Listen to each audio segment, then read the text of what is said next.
Welcome to the Ernie Chambers Show.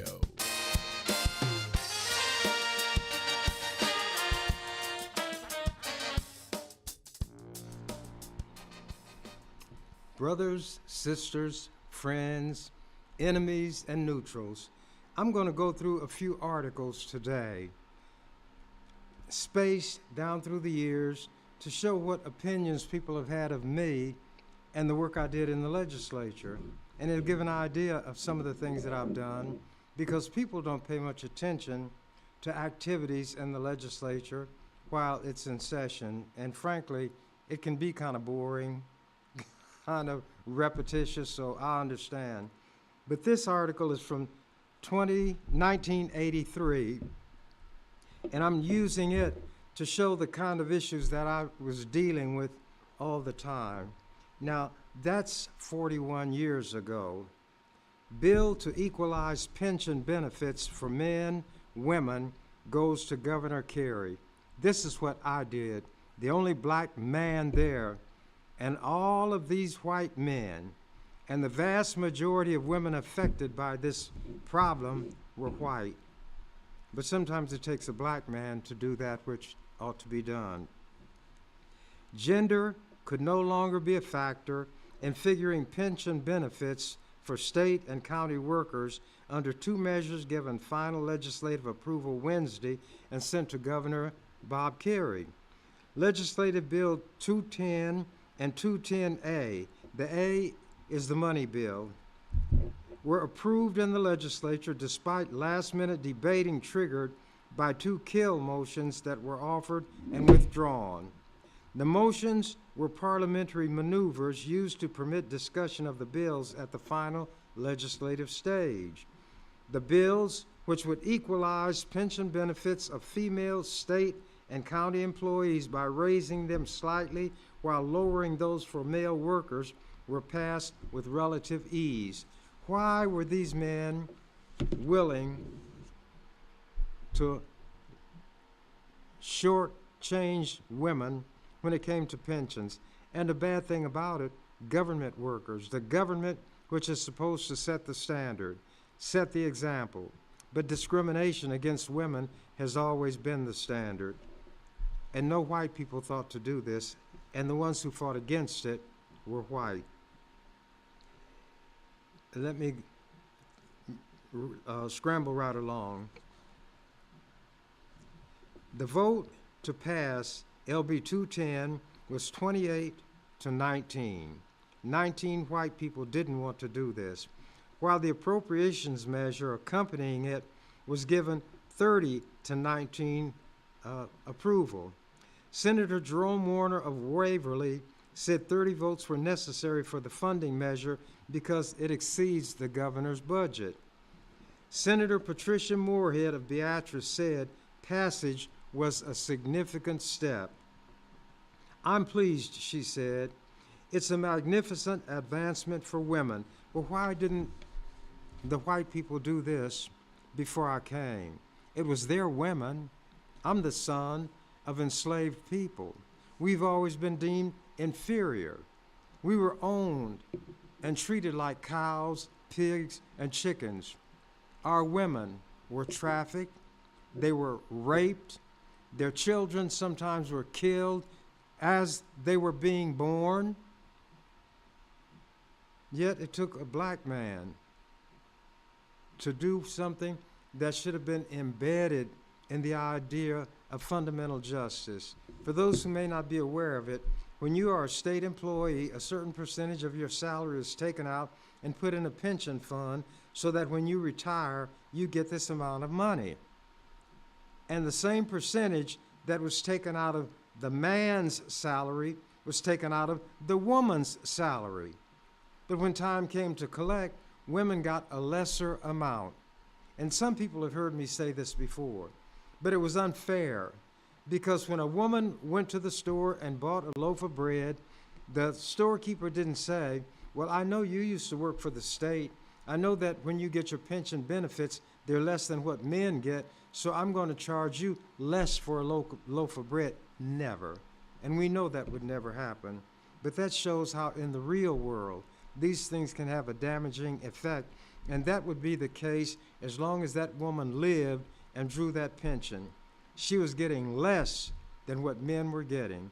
So you could say in a way that the money she paid in was going to make it possible for these white men to get more more pension payout when they retired or left for whatever reason. But continuing, debate was sparked when Senator Chris Beitler of Lincoln offered, then withdrew, a kill motion to enable him to speak on the measures. He said extension of the principle embodied by the bill would hurt women rather than help them because it could lead to higher insurance premiums in some cases. Not that it would. This is something that might happen to women, so let's leave it in place, the discrimination.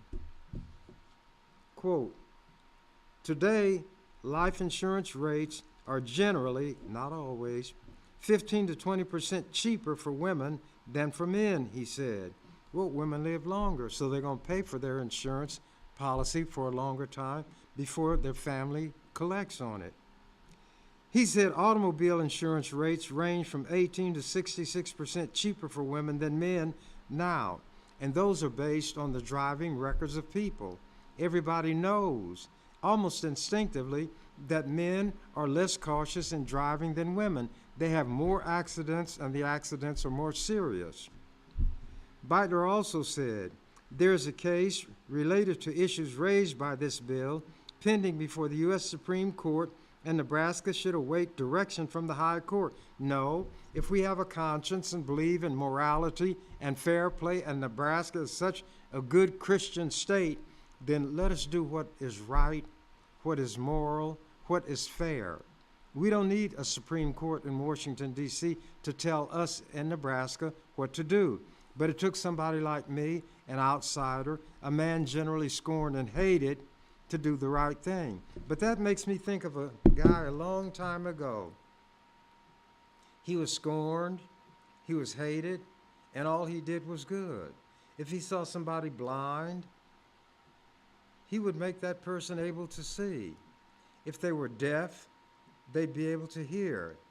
A person had lost a little girl, died to death, and was crying, and he said, "Why are you crying?" And the father and the mother said almost in unison, "Our little girl is dead." And he said, "No, she's not dead, she sleeps." And they said, "You must be a lunatic," and were beginning to grow crazed, grow furious, when all of a sudden they heard from the little girl. And lo and behold, she was alive. And that person, known as Jesus Christ, is the one who worked this miracle. And you know what happened to him? He was murdered. He was murdered by the state, by the authorities, because pressure was brought to bear by, of all people, the religious people. He was crucified. Now, some people might think that that's the way it was meant to be because that's what happened. That is not the way it ought to have been. And when we say ought, that is talking about principles, morality, and so forth. But speaking of male-female relationships, male domination, female suppression, there was a lady, she was a former slave, named Sojourner Truth. She was very, to use that term they do about black people who can put 10 words together and make sense, she was very articulate, and she was religious. And she was going after Frederick Douglass. And she said, "Frederick, I want you to know that the greatest man who ever lived was Jesus Christ. And that man was produced by God and a woman. A man had nothing to do with it." So there have always been people who tried to use moral arguments to make a point, and I can't say that any of them had been successful in the sense of turning the tide. but we who try to help the poor, the dispossessed, those who are among the least, the last, and the lost, know and understand very well that any progress we make is going to be incremental, measured in micro millimeters. But nevertheless, we must press on. This article is from 2024, which would be 30 years ago, and it appeared in the Lincoln Journal-Star. No, this one was in, of all places, the Omaha World-Herald. And the headline, "Against the Grain Yet Again," meaning I often and regularly moved against the grain. Sub-headline, "Master Tactician Chambers Uses Legislative Rules to be Heard." Not a fist, not a muscle, but the rules, their rules. Let me get into this. Senator Chambers' colleagues say they admire his intelligence and hard work, even as they dread his filibusters and barbed attacks. Nothing that I do is done simply because I can do it. There's always a purpose, and they know what that purpose is, and they know that they can shut me up by just doing justice and being fair to everybody. Here we go. Like a boxer dancing his opponent around the ring, State Senator Ernie Chambers of Omaha took control of debate on the governor's juvenile crime bill during the past 2 weeks. One man took control for 2 weeks. With a flurry of amendments, the senator from North Omaha jabbed at other senators with humor, logic, and the occasional verbal attack. He promised to wear the legislature down until he won the changes he believed necessary. Quote, "You have to deal with this bill on my terms because you brought this bill on your terms," he said at one point.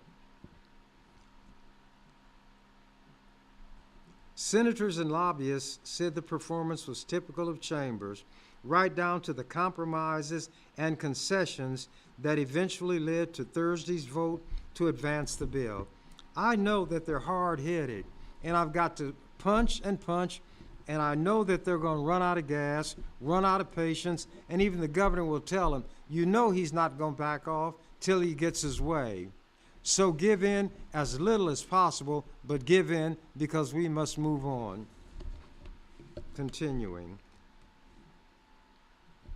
Senators and lobbyists said the performance was typical of Chambers, right down to the compromises and concessions that eventually led to Thursday's vote to advance the bill. More of the same, only intensified, is expected as the session wears on and the bills Chambers really dislikes make their way to the floor, said Senator Don Wesley of Lincoln. Quote, "This session is tailor-made for Ernie Chambers to have his day and day and day after day," Wesley said. Wesley and other senators said that while Chambers' tactics can serve a useful purpose at times, they were frustrated at the amount of debate time he consumes. I took what was necessary, not only what they were willing to give. Anybody can do that. When the ones I care about are being mistreated, I'm not going to let 48 other people stand in the way of me doing what I can to bring about justice. Did I always win? No. Did Jesus always win? No. Does God always win? Well, in the end, I suppose so. But look at the people now, spitting in God's face. Let me continue.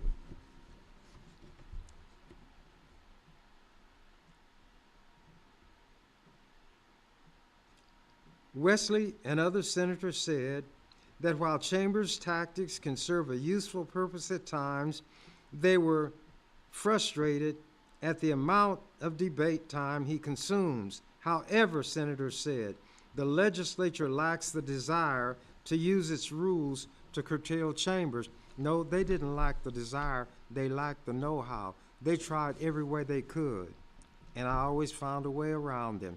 I was like water. Build a dam, and I'll wear it away. Build it out of a substance that is impervious to being worn away, and I'll wear underneath it and go through it, under it, or go around it, or get enough to go over it. They could not stop me. I was the master of the rules.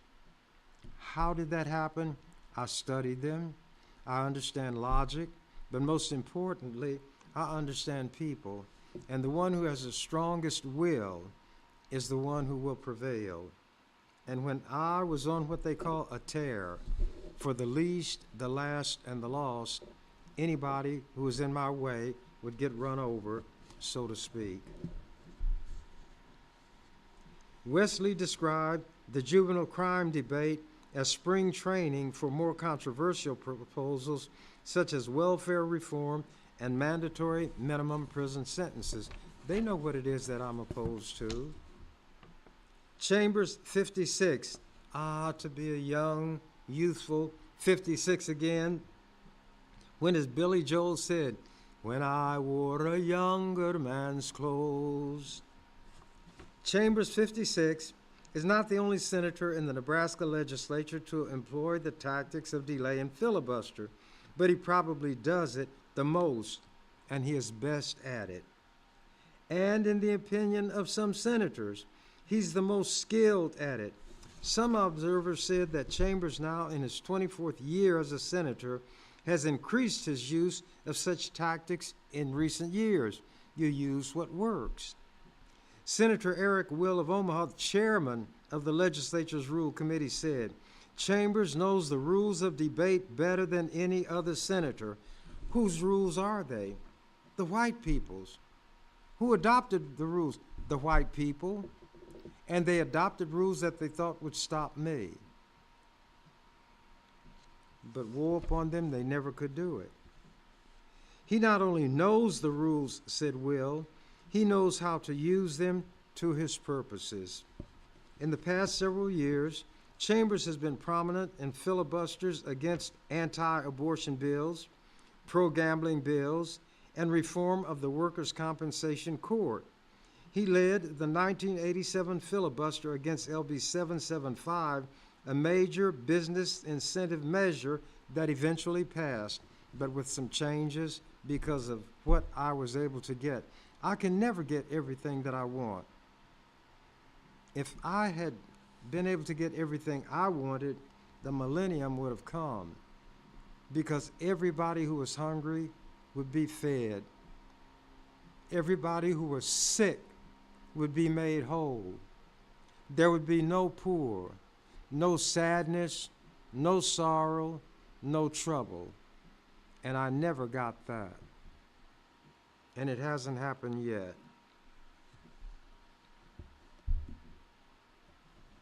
I lost my place.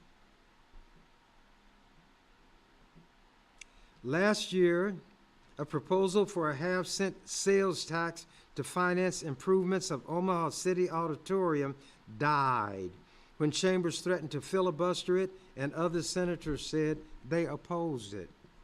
Although they named frequent instances where Chambers slowed and modified a proposal, none of those interviewed could name a measure killed solely by Chambers' efforts.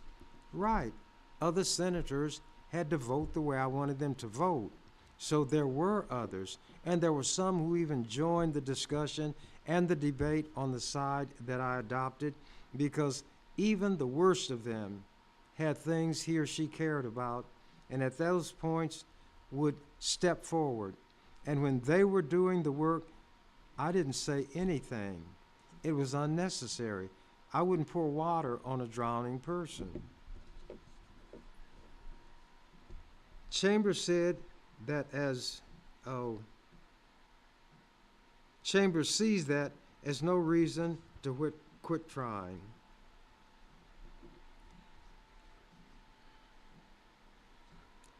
My job is to do all I can to obtain the passage of just legislation and all I can to prevent the passage of unwise, unjust legislation, he said. I do a lot of blocking and tackling. This is a one-house legislature, he said. I am the second house. That's what I should say, huh? But I said I'm the second chambers. And people began to say, these are not the legislative chambers, they are Ernie's chambers. Anyway, lobbyist Michael Kelly of Omaha said, he's very good at playing defense. You love him when he's with you. You're not very happy with him when he's against you. Chambers said he was not trying to filibuster the juvenile crime bill, even though it took 5 days of debate before the bill advanced. He said he favors many aspects of the bill which would reshape Nebraska's juvenile justice system. Among other things, Legislative Bill 988 would restrict ownership of guns by juveniles, create, quote, boot camps for young prisoners, create a separate facility for violent offenders, and establish an Office of Juvenile Services in the Department of Corrections. It's a rare opportunity for us to really do something worthwhile, Chambers said. If we don't deal with another bill, if we properly deal with LB 988, then the session will be a success. Under Nebraska legislature rules, it is difficult to tell when a debate turns into a filibuster, Senator said. Nebraska's rules limit speakers to 3 5-minute terms on any given motion or amendment. Those who offer the amendment are given an extra 10 minutes to open and debate and 5 minutes to close it. So add up all those minutes and I can get quite a bit done on a bill. And then when that amendment goes, I just write another one. Senators extend debate by filing many amendments and debating each one. The amendments must be germane to the bill. Chambers excels at that sort of activity. Sometimes, you know what? I think Ernie gets blamed for doing what he does, said Senator Brad Ashford of Omaha. I think he does the work for a lot of people. He gets up there and dissects a bill. That's hard to do. That takes a lot of reading and a lot of study. In the juvenile crime debate, Chambers attacked amendments supported by the National Rifle Association that he said would give youths easier access to handguns. Chambers said senators working with the NRA had sold their soul to the devil. At another point in the debate, he invoked the name of University of Nebraska-Lincoln mascot Herbie Husker, saying, quote, "A lame-brained hick is an appropriate symbol for a state that would be the first to give children access to handguns." At yet another point, he maneuvered another senator into a sober discussion of why a 7-year-old is old enough to handle a gun while a 6-year-old is not. That's the kind of ridiculous positions I put them in because I can think and they can't or they don't. In the end, the NRA amendments were stripped from the bill when bill sponsors agreed to remove provisions increasing penalties for those younger than 18 found in possession of a handgun, because if you're going to create this situation, don't punish the children. This article is from 19 years ago, 2005. Chambers deserves decades of respect.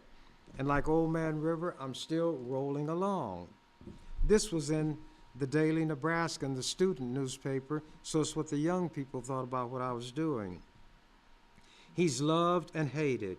He's praised and criticized. Good or bad, everyone seems to have an opinion about Ernie Chambers. But adore him or abhor him, Chambers should be respected, if for nothing else, for what the 67-year-old state senator from Omaha has accomplished. In less than a week, Chambers will become the longest-serving senator in the history of the Nebraska legislature, passing the record of Jerome Warner, who served more than 34 years before he died in office, April 20th, 1997. So April 21st, 1997, I became the longest serving senator in the history of this state, and that record will never be broken thanks to term limits. I served a total of, I shouldn't tell you this, and I won't, but it's 4 years short of 50 years, a half a century. It's quite a feat, one that will never again be accomplished, ironically, because of a constitutional amendment that was passed to knock him out of the legislature.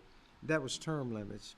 In 2009, Chambers will be forced out of office because of term limits. When that happens, Chambers will have served 38 years. But if there's anybody who's smart enough to find a way around that law, it's Chambers. First elected in 1970, Chambers has been re-elected 9 times. He's seen 8 governors come and go. He's seen thousands of bills introduced in the legislature. Chambers will say the record means nothing to him, but Chambers means so much to so many others. In this sense, he's an example of what all senators should be like, not for his filibustering tactics, but for what and who he represents. A self-proclaimed defender of the downtrodden, Chambers couldn't do a better job representing his constituents and others who need to be represented the most. Chambers fights what he believes is bad legislation and works for good ideas. At times, he goes to the extremes to do that. That is why he is the most well-known senator in the state. He's masterful at filibustering and stopping legislation from passing. If you've ever turned the TV to Channel 17 during the day, no doubt you've caught Chambers in the middle of one of his long-winded arguments. He quotes philosophers, poets, and the Bible. He talks about injustices. Sometimes his ramblings can seem quite humorous. He's called himself King Cobra before. Quote, "The King Cobra doesn't waste venom on dead things," he once said. That was a bill that was being discussed, and people asked why I didn't have anything to say on it. Well, that's what when I said the King Cobra wastes no dead venom, I said on dead or fleeing things. The bill was on its way out anyway. Earlier this year, Chambers mocked a proposal that would enshrine in the Nebraska Constitution the right to hunt, fish, and trap in the state by his introducing a number of amendments that would also protect the right to hunt for such things as Bigfoot, Noah's Ark, and Amelia Earhart's airplane. During the debate, Chambers proposed to protect running, jumping, and sweating, the hunting of who let the dogs out, the sweetest apple in the orchard, the man in the moon, and liberal Martians.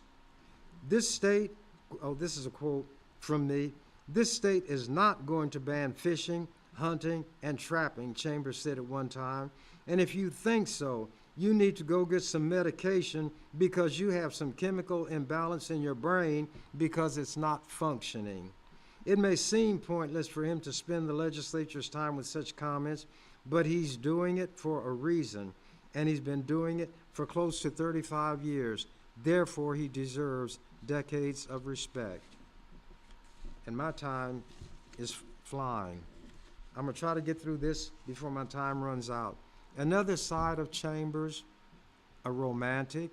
This is from 2010. Former Senator Ernie Chambers returned to the Capitol last weekend. Wearing his traditional blue jeans and dark T-shirt, he stood in the rotunda to deliver a message. You could say it was a message from the heart if he had a heart. He has professed for years on the floor of the legislature that he doesn't. At the very least, he touched hearts with the words he spoke to Stacy Trout and Andy Conroy as he presided at their July 3rd wedding. Quote, "This is between me and the two of you," he told them. "Others may eavesdrop if they choose."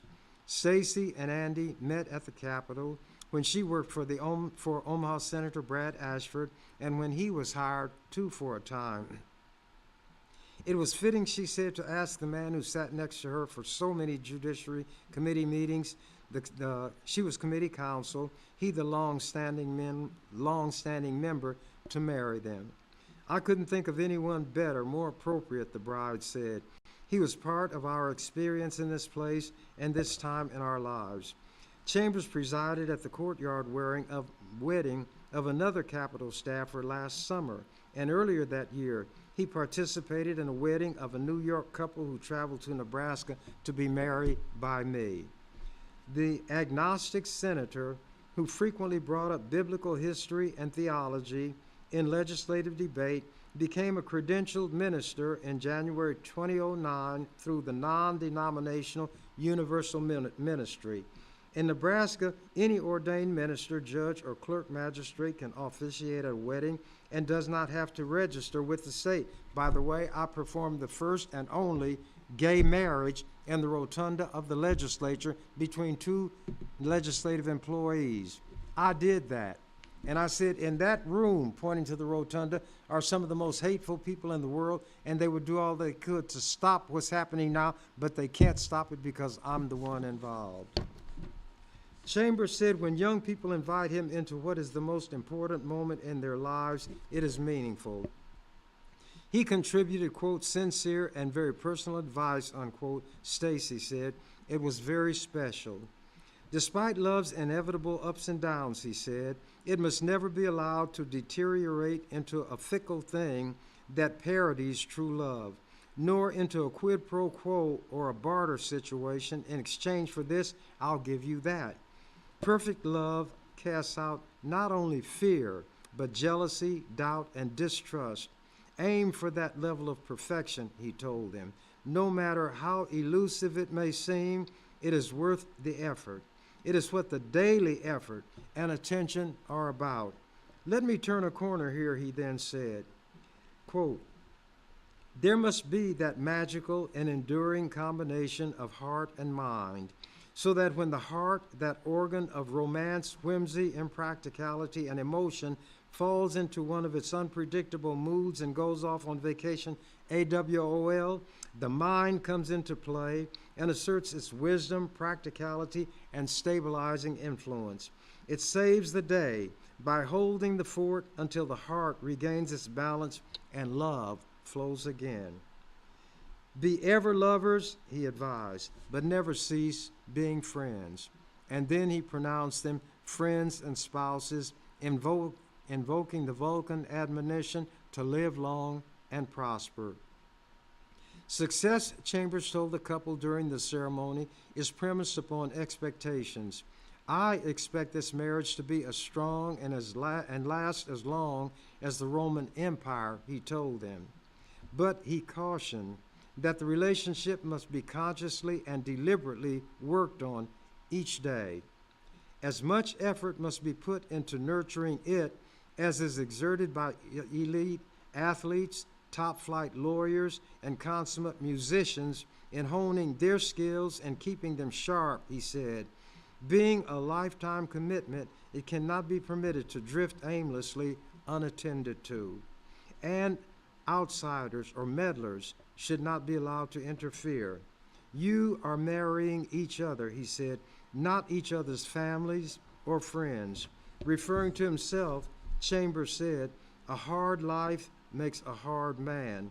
Nonetheless, let me try to speak of love. The course of true love never runs smooth. Just as Shakespeare said, even under the best of circumstances, he said, it has its ups and downs because humans are only human. True love will not run in a straight line, he told the couple. Nature abhors a straight line. In music, it is a boring monotone. On a heart monitor, it means the show is over. Now, I don't know how much time I have left, but I know it's close to running out, so I'm going to have to start winding down. Maybe I can get a little of this done. The black Nebraska lawmaker who may have delivered the presidency to Joe Biden. Biden has Ernie Chambers to thank for getting one electoral vote out of the Cornhusker state.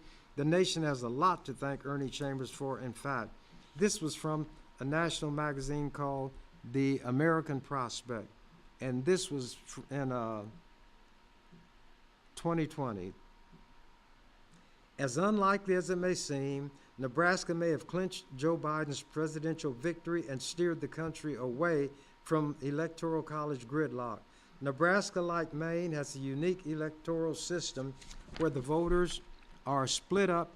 The votes are split up to congressional districts. Historically, Nebraska is a deep red state with reliable blue enclaves in Omaha and Lincoln, the state's two urban centers. But as of Wednesday morning, Biden had won Nebraska's second congressional district by more than 6 percentage points. If Biden falls short in the states where he's trailing right now, but holds on to Nevada and Arizona, he will have 270 electoral votes in his corner, the bare minimum required to win the presidency. That would mean the single electoral vote in Nebraska would provide the margin of victory, avoiding a 269-269 tie that would throw the election to the House of Representatives, where, because of the peculiar rules for resolving such ties, Trump would likely be chosen president, even though the House is in the hands of Democrats. More from this writer. It's only the second time Nebraska's electoral districts have not gone fully to the statewide popular vote winner. In 2008, Barack Obama poached the second congressional district, which encompasses Omaha, surrounding suburbs, and a few farms. He got that by 3,325 votes, a margin of just 1.2%. I'm looking for a signal. How much time? Well, I'll go on. In 2016, Donald Trump carried the state by 25 points, but only ousted Clinton in the district by 2%. Even this year, while Biden took Nebraska comfortably, the same voters advanced Representative Don Bacon, the Republican incumbent, over progressive Kara Eastman. Anyway, it went on to show how, because of the way I know the rules, the way I can stop them from doing damage, I preserve that one electoral vote that can come out of Omaha. And nationally, there was a lot of credit given to me, and it was, let me show you. Though there was a confluence of forces that led to Biden's victory in the district, it would be a mistake to overlook one of his homegrown heroes, Ernie Chambers, a giant in Nebraska politics. Chambers is Nebraska's longest-serving state senator, and thus just this year completed what could be his final term in office after 46 years of service. Immediately recognizable by his casual dress of short-sleeved sweatshirts and blue jeans, Chambers is so popular in his district that he didn't even have to campaign or still re-elected 11 times. A self-proclaimed defender of the downtrodden, Chambers got his political start as a civil rights leader in the 1960s, and throughout his remarkable legislative career, fostered progressive politics in a deep red state and fought for the integrity of equal and fair representation. That includes the system for distributing electoral votes, which Chambers went to extraordinary lengths to maintain. Nebraska established its policy in 1991, and they came close in 2016 to doing away with it when Senator Bo McCoy introduced a bill to restore a winner-take-all system. McCoy was an outright racist, Chambers told me, that's the writer, in a phone conversation. He wanted to ensure that wouldn't happen. The he was referring to me. Anyway, I got it done, and the system still works where there is one electoral vote that can come from Douglas County or the Omaha area. Let me see if I can find something. A gifted orator, some have likened to a firebrand preacher, Chambers used his time in extended debates to educate his mostly white colleagues. And I went to great lengths and employed what some people call drastic measures to get that done. And next week, I have something that I will announce about what I intend to do in the upcoming election, but I don't have enough time to go into it now. When I'm in a game, I play by the rules. And the rules of this game that I'm participating in here says that the clock is the master. And when the clock reaches a certain point, all things must come to an end. In the same way that each and every one of us, all of you who hear me now, at some point will breathe out and never take another breath in. And when that happens, there is an apparition known as the Grim Reaper who will harvest you and be very happy about it. And he has done his work more consistently than anybody else. Although Methuselah lived longer than anybody else, 969 years, he was harvested by the Grim Reaper in the same way that an infant who draws one breath and dies is harvested. And the longest life of a human being is less than the pop of fingers when you weigh it against the age of the earth and the universe itself. So, since all things come to an end, I'll now say what the canary said when he found out that the cage door was unlocked. The door was unlocked on the cage. I'm out of here. You've been watching The Ernie Chambers Show. If you'd like to leave suggestions, email us at ewcfacts@gmail.com. That's ewcfacts@gmail.com. This is an EWC Communication production.